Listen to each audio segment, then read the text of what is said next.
Muy bien, hermanos, pues vamos ahora a leer la lectura de la palabra del Señor en el libro del Apocalipsis. Y vamos a leer el capítulo 22, los versículos del 12 al 14.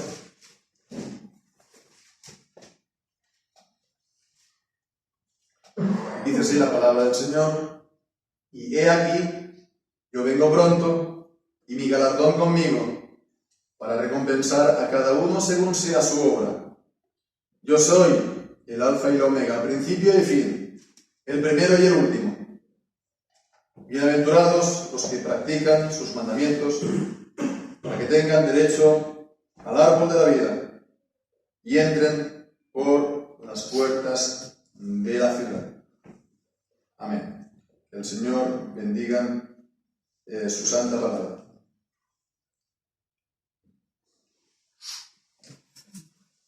Pues hemos leído este texto de nuevo en el libro del Apocalipsis, que nos habla también, veíamos ayer, acerca del árbol de la vida.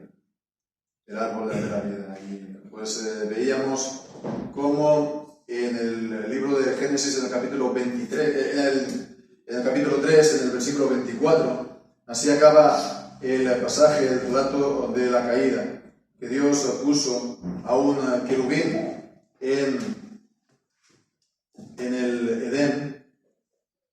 Leemos capítulo 3, versículo 24: echó pues fuera al hombre y puso al oriente del huerto de Edén querubines y una espada encendida que se revolvía por todos lados para guardar el camino del árbol de la vida.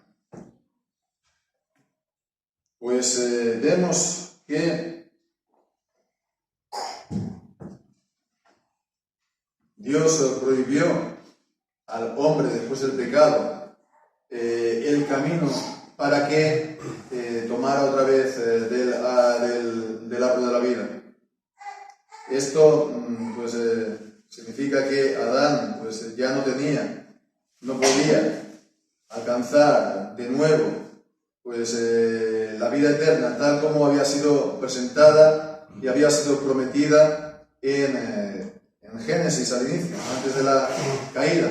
Había sido pues presentada por medio de un pacto de obediencia, un pacto de obras. Si Adán hubiera permanecido en esa obediencia, ciertamente habría recibido la promesa del Señor, esa promesa pues que estaba pues contenida en este árbol de la vida. No se nos dice que Adán pues lo haya intentado, que una vez expulsado de Edén haya intentado sortear el camino, ¿no? Que haya pues ocultándose entre las malezas o entre los árboles, se hubiera querido introducir de nuevo, ¿no? En plan búsqueda del santo grial, ¿no? Para tener entonces y recibir la vida eterna. No se nos dice esto, seguramente que no fue así, pero ciertamente este ha sido el intento continuo del hombre.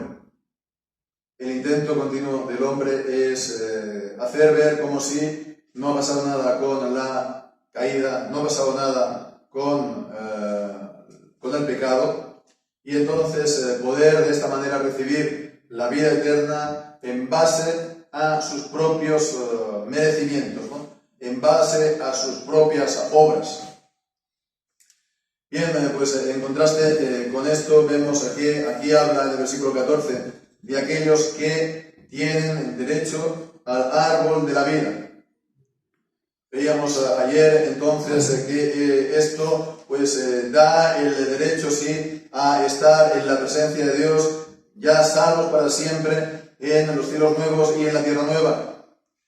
Vemos entonces que aquí está hablando de aquellos que estarán allí.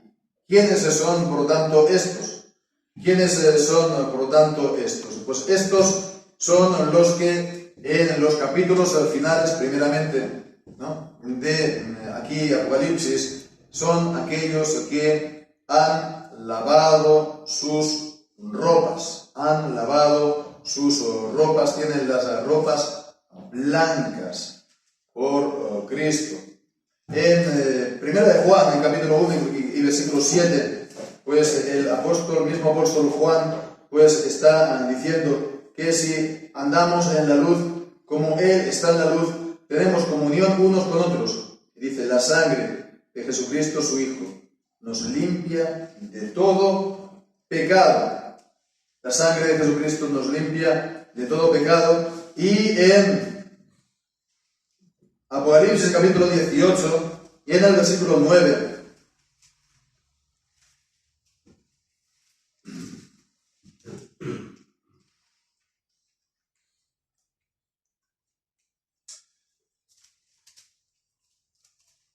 no es el capítulo 18, pero es de aquellos que vio la gran multitud, ¿no? Delante del Señor, en el capítulo 19, perdón, el versículo 8, esta visión de la iglesia, de la visión de las bodas del Cordero.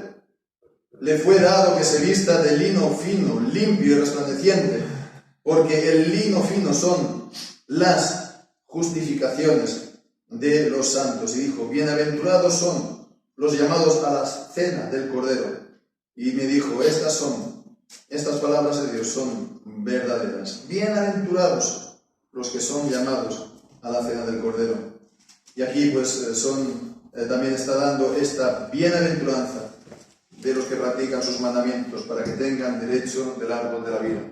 Son las mismas personas, los mismos bienaventurados, aquellos, por lo tanto, que se han vestido con esta ropa de gala y esta ropa de bodas, ¿no? Cuando están las bodas, pues las mujeres se visten con el traje blanco y bien, pues esto es señal, símbolo de pureza. Y bien, pues lo mismo es en cuanto a la boda también de la iglesia con el Señor Jesucristo, porque para esto el Señor Jesucristo se entregó a sí mismo y derramó su sangre para limpiar a la iglesia en el lavamiento pues de la purificación.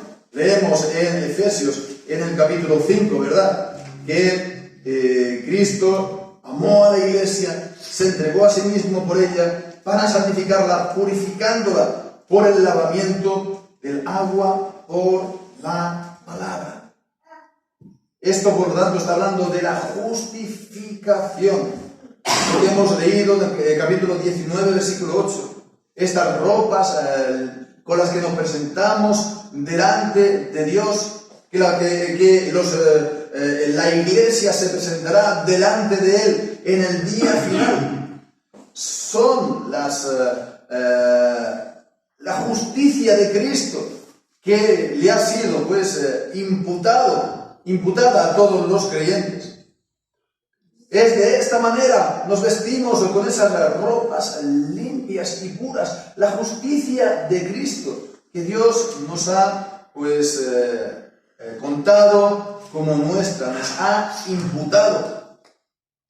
Y entonces tenemos la salvación, son los ropajes de la salvación. No tenemos entonces la iglesia, los miembros de la iglesia, ningún temor, ningún motivo de temor de presentarnos delante del trono de Dios, porque algo nos falte a nosotros, algo falte a nuestras obras, porque la justicia de Cristo a nuestro favor es perfecta y es completa y no le falta nada. Son los mejores ropajes que nosotros podemos hacer. Esa limpieza que no es entonces solo una limpieza pues ceremonial, no es una limpieza ritual como estaba esto prometido también y simbolizado y representado ya en el Antiguo Testamento, ¿verdad? Con toda la distinción entre puro e impuro, los lavamientos rituales.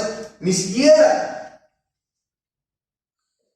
la limpieza prometida en el bautismo. Porque esta limpieza prometida y esta purificación prometida es lo que después Dios hace. Dios cumple. Y Dios hace esta limpieza interior en nuestra alma del pecado.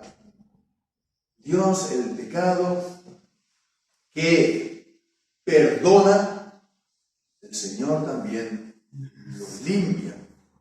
El perdón que Él da ante el trono de la gracia, después Dios hace esa limpieza interior en nuestra alma, como dice Hebreos capítulo 9, versículo 14, comparándolo pues con los sacrificios, los lavamientos del Antiguo Testamento. Dice: si la sangre de los toros y de los machos cabríos y la ceniza de la becerra rociada sobre los inmundos santifican para la purificación de la carne, vemos cuánto más la sangre de Cristo, quien por el Espíritu eterno se ofreció a sí mismo sin mancha a Dios, limpiará vuestras conciencias de las obras muertas para que sirváis al Dios vivo. Vemos esta limpieza va juntamente con el perdón, y esta limpieza es interior en nuestra alma. Hasta tal punto, entonces, uno está unido a Cristo por la fe, que aquello que uno ha hecho, por lo cual pues se tiene culpa y siente culpa, ya no le afecta, ya no le mancha la conciencia, porque está tan unido a Cristo que entonces entiende que esto ha sido perdonado y ya pues lo libera de esa carga, de esa culpa, de esa mancha. Entonces, ¿quiénes son los que tienen el derecho al árbol de la vida?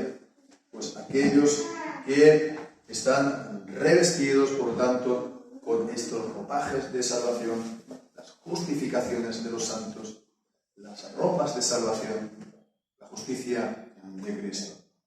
Pero volviendo entonces también a este texto, en el capítulo 22 y en el versículo 12 y 14, pues también habla de las obras, porque dice: he aquí yo vengo pronto y mi galardón conmigo para recompensar a cada uno según sea su obra. Y en el versículo 14, bienaventurados los que practican sus mandamientos, para que tengan derecho del árbol de la vida. Ya hemos visto, por lo tanto, que no puede ser entonces como el salario del pacto de las obras. Esto está pues completamente abolido. Este camino fue cerrado. Ya el hombre no lo puede alcanzar nunca más por su obediencia. Por las obras de la ley ninguna carne será justificada delante de Dios, porque por el medio de la ley es el conocimiento del pecado. El único camino de salvación es Cristo y su obra para nosotros. Ahora bien, es Cristo como justificación, pero también Cristo como santificación. En 1 Corintios 1:30, el apóstol dice que Cristo nos ha sido puesto por el Padre como sabiduría, justicia, santificación y redención. Entonces no es solamente la idea de acogernos a Cristo para recibir su perdón y recibir entonces esta purificación.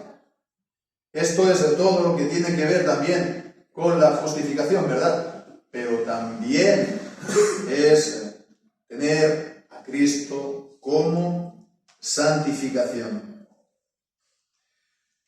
Y esta, entonces, tiene que ver con la obediencia.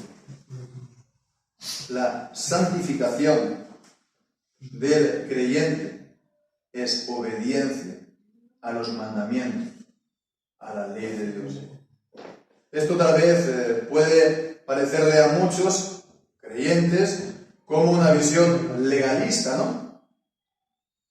Que pues solamente hacemos caso a la ley sin mirar entonces lo que hay en nuestro interior, nuestras intenciones, etcétera, etcétera, ¿no? Pero la santificación tiene todo que ver con la obediencia. Porque esta obediencia, de la que aquí se dice que se galardona, se recompensa, los que practican los mandamientos de Dios para tener el derecho al árbol de la vida, es el fruto de la salvación, que es por la fe. En Efesios capítulo 2 se nos dice que somos salvos pues por gracia, por medio de la fe. Y esto es un don de Dios. Dice, no por obras, para que nadie se gloríe, pero después dice que somos hechura suya, creados para buenas obras que Dios ha preparado de antemano, para que andemos en ellas. Así, por lo tanto, estas buenas obras proceden de la fe. Proceden de la fe. Estas buenas obras, en la Escritura se le llama las obras que en el Gálatas se le llama la fe que obra por amor. El Señor Jesús en el Evangelio dice que aquel a que mucho se le perdona, mucho ama. Y el amor a Dios tiene que ver, por tanto, con la palabra de Dios. Si uno dice, yo sí te quiero mucho, cariñito, en el matrimonio, al marido, a la mujer, y hace exactamente lo que le desagrada, ¿realmente le quiere? No son solamente palabras. El amor se muestra en hacer lo que a la otra persona le gusta, le agrada, le complace. Pues el amor a Dios, ¿cómo se manifiesta? El amor por haber recibido ese perdón que es por la fe, ¿cómo se manifiesta? Pues hacer las cosas que a Dios le agradan, que son además conforme a la naturaleza de Dios. La ley de Dios es santa, justa y buena, dice Pablo en Romanos 7. ¿Y por qué? Porque Dios es santo, justo y bueno. Y entonces hacemos las cosas que a Dios le agradan y que son conforme a su naturaleza. Y el cumplimiento de la ley es el amor. Amando a Dios con todo el corazón, alma, mente, fuerzas, y amando al prójimo como a uno mismo, se cumple toda la ley. Así, por lo tanto, el fin de esta salvación, el fin de esta justificación que es por la fe, no es otro que la obediencia como expresión, como muestra, como evidencia de ese amor, de esa salvación por la fe. Vemos en Juan, capítulo 14 y versículo 15, el Señor Jesús mismo dice, si me amáis, guardad mis mandamientos. Y en el capítulo 15 también, versículos 14 y 15, vosotros sois mis amigos si hacéis lo que yo os mando. Ya no os llamaré siervos, porque el siervo no sabe lo que hace su señor. Mas os he llamado amigos, porque todas las cosas que oí de mi Padre os he hecho saber. Es decir, que el Señor Jesús no está planteando aquí esta, obediencia al Padre y obediencia a los mandamientos también de Jesús, como una relación de siervo o de esclavo, aunque bien podía ser, porque Dios tiene toda la autoridad. Tiene toda la autoridad para demandar esa obediencia a todos los hombres. Pero es más que esto. Es la obediencia que viene del amor. Y ese amor que viene por conocer a Dios, por conocer a Cristo, por recibir su salvación por la fe. Y esto es la santificación. Por eso no se puede separar esta justificación de esta santificación. No se puede entonces decir, no, yo me quedo solamente con la fe, el perdón, ¿no? Y identificar esto como todo lo que recibimos de Cristo. También recibimos a Cristo para nuestra santificación. Y por eso entonces aquí está hablando, por lo tanto, ¿quiénes son aquellos que tienen este derecho al árbol de la vida y que estarán entonces en aquella gran ciudad, ¿no? Con el Señor Jesucristo, con el Padre para siempre? Pues aquellos que han recibido a Cristo para justicia, para justificación y al mismo tiempo también para santificación. Entonces esta justificación que hemos recibido los creyentes de Cristo es una justificación plena, ¿verdad? No vamos a ser más justos de lo que ya fuimos delante de Dios por creer. No aumentamos por nuestra obediencia esta justicia y esta justificación, que es la declaración solemne, judicial por parte de Dios en Cristo, contándole la fe por justicia, imputándole la justicia de Cristo al creyente. Esta justificación es plena, no se es más, no se crece, pero esta santificación sí que tiene que crecer en nosotros.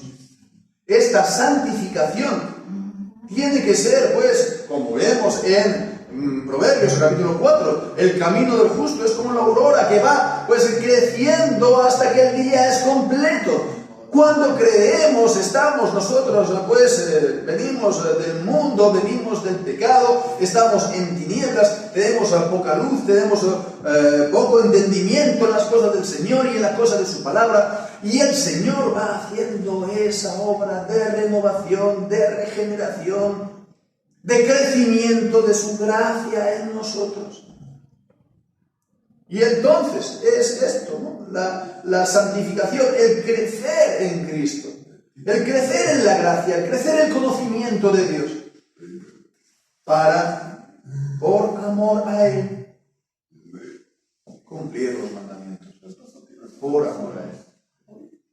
En 1 Corintios se nos dice, capítulo 13, que si no tengo amor, de nada me sirve. Por supuesto, ahí en el contexto está hablando del amor fraternal, ¿verdad? Entre los hermanos y también en general con el prójimo, pero tampoco se puede separar ni dividir el amor al prójimo del amor a Dios, porque todo viene junto, ¿verdad? Para nosotros en Cristo. Si no tenemos ese amor por el cual se manifiesta en obediencia, nada somos. Si alguien no vive en obediencia a los mandamientos de Dios por amor a Él, no es de Cristo. No es de Cristo, por mucho que diga que yo he creído. Sí, a lo mejor has creído creer. Has creído que has creído. Pero eso no es lo mismo que realmente creer. Si realmente has creído, esa fe te ha de llevar, por supuesto, al amor a Dios y por lo tanto a la obediencia a sus mandamientos. No tenemos entonces el derecho a quedarnos solamente con una parte de Cristo y de su obra para nosotros, a expensas de la otra. Cristo como justicia y Cristo como santidad y como santificación nuestra. Y hemos entonces de estar en ese deseo de Cristo, estar en esa comunión con Cristo.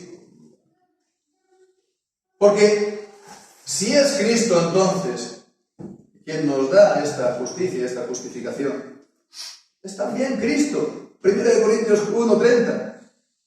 Nuestra santificación es por nuestra fe en Cristo, nuestra comunión con Él, que entonces vamos amando a Cristo, a Dios y obedeciendo más y más. En la vida vamos a llegar a ser perfectos. En la vida vamos a llegar a una obediencia plena o perfecta. No podemos. ¿Verdad? Decir, no, voy a llegar a un grado, a un punto en mi vida que como cristiano no voy a pecar nunca. El apóstol mismo, en 1 de Juan, nos dice esto. Que si decimos que no tenemos pecado, nos engañamos a nosotros mismos, su palabra no está en nosotros, lo hacemos a él mentiroso. Y nos dice más en el capítulo 2 que si hemos pecado, ¿no? Dice esto no como una, excusa o un pretexto o como una incitación o como un visto bueno para pecar. No. Dice, os digo esto para que no pequéis. Ahora bien, si uno ha pecado, tenemos aquí abogado para con el Padre, a Jesucristo el justo, que es la propiciación por nuestros pecados. Su sacrificio, la justificación. Pero vemos una y otra vez lo que nos dice 1 de Juan, lo que nos dice también Juan capítulo 14, 15, que el Hijo de Dios no peca, lo veíamos ayer, que el Hijo de Dios pues se aplica a la palabra de Dios para guardarla. Y esto pues lo que vemos hoy, y lo añadimos, por el amor a Él, por Cristo también. Entonces vemos nuestro deseo de estar entonces, de estar con Cristo, lo cual es muchísimo mejor, dice el apóstol Pablo, ¿verdad? En Filipenses capítulo 1. Y bueno, él lo dice en el sentido de querer dejar esta vida, ¿no? Tengo deseo de estar fuera ya, estar con Cristo, ¿no? Por muy bueno que sea esta vida, ¿quién dice que no? Pero quiero, ¿no? Anhelo estar ya con Cristo, lo cual es muchísimo mejor. Realmente ese es el deseo de nuestra alma, de estar con Cristo, lo cual es muchísimo mejor. Si tengo tantas cosas que hacer, tengo tantos planes, tengo tantos deseos en esta vida, sí, muy bien, pero realmente quieres y anhelas estar con Cristo, lo cual es muchísimo mejor. Por supuesto, no estoy diciendo, y nadie me malinterprete, de que hemos de desear de alguna manera nuestra muerte, ¿no? No, eso no es tampoco ni correcto ni sano bíblicamente. Porque también el apóstol Pablo, ahí también después de decir esto, pero sé que quedarme aquí es mucho más provechoso para vosotros. Tenemos cosas aquí importantes que hacer. Tenemos aquí unas responsabilidades. Si somos padres, tenemos aquí que criar a los hijos. Y tenemos aquí algo que el Señor nos confía. Tenemos aquí, pues, un llamado que el Señor nos da. Tenemos aquí un propósito que cumplir. Ahora bien, nuestro deseo, ¿cuál ha de ser? Por encima de todo, estar con Cristo, lo cual es muchísimo mejor. Y así pues, si eso es lo más, el estar con Cristo después de esta vida, ¿qué hemos de buscar? Por encima de todo, ¿qué hemos de buscar en nuestros día a día? Si no es la comunión con Cristo, los tiempos de comunión personal con Cristo, o también en el seno de la familia y en los cultos familiares. Y por supuesto que lo tenemos que mantener como lo es un deber a Dios. Pero el corazón y el propósito, tanto del culto familiar como del culto personal, es poder tener esa comunión con Cristo. Esa comunión con Cristo. Deseo estar con Cristo en nuestra vida y día a día, para que podamos estar en aquel día, pues para siempre con Él. Seremos de los que tienen derecho, ¿no?, de comer del árbol de la vida y de estar en la santa ciudad. Pues pensemos esto, hermanos, y el Señor, pues en su gracia, también nos da este momento especial de mañana, que no es solamente pues el momento, el acto, por muy importante que sea mañana, es también todo lo previo, es también todo lo posterior. Todo lo previo de prepararnos, todo lo posterior de acordarnos, de recordarnos de estar con Cristo de una manera y de otra. Pues estemos pensando todo esto y poniendo su palabra en nuestro corazón y buscar pues el rostro de Cristo. Y que el Señor pues mañana nos bendiga a todos nosotros y también a toda su iglesia. Gracias.